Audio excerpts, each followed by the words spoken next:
Once upon a time in a remote village nestled among rolling hills, there lived an old monk named Zenko.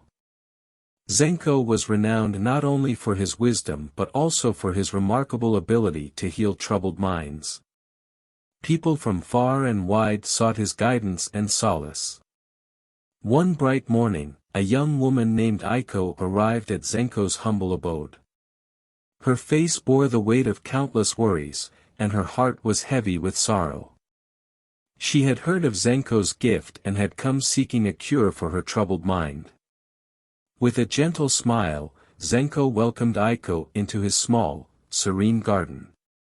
There, a babbling brook whispered words of wisdom, and the cherry blossoms swayed in harmony with the breeze.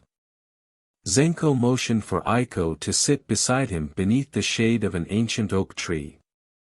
Aiko began to pour out her heart, recounting the trials and tribulations she had faced in her young life. She spoke of the burdens of her past and the anxieties about her future. Her words flowed like a river of suffering, and her tears fell like rain. Zenko listened patiently, his eyes filled with compassion. When Aiko had finished, he said, "My dear, I will help you heal your mind, but first, let us tend to this garden." Perplexed, Aiko looked around at the garden.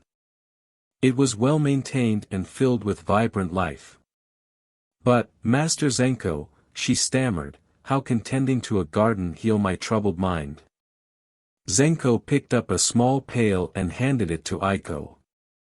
"Start by watering this cherry tree," he said, pointing to a tree just beside them. Aiko, still puzzled, did as she was instructed. She carefully watered the cherry tree, and as she did, Zenko continued to speak. "You see, Aiko, the mind is much like this garden. It is filled with thoughts, both beautiful and withered. To heal your mind, you must care for it just as you would tend to this garden." Aiko listened intently as Zenko shared his wisdom. He explained that, like the garden, the mind required nourishment and attention.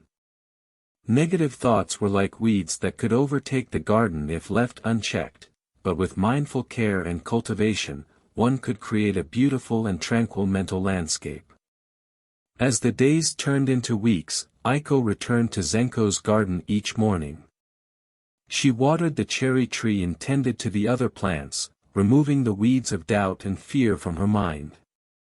Slowly, she began to find peace within herself. Her troubled mind, like the garden, started to bloom with the vibrant colors of hope, happiness, and inner harmony. One day, Aiko returned to Zenko with a serene smile on her face. "Master Zenko," she said, "I have found the healing I sought.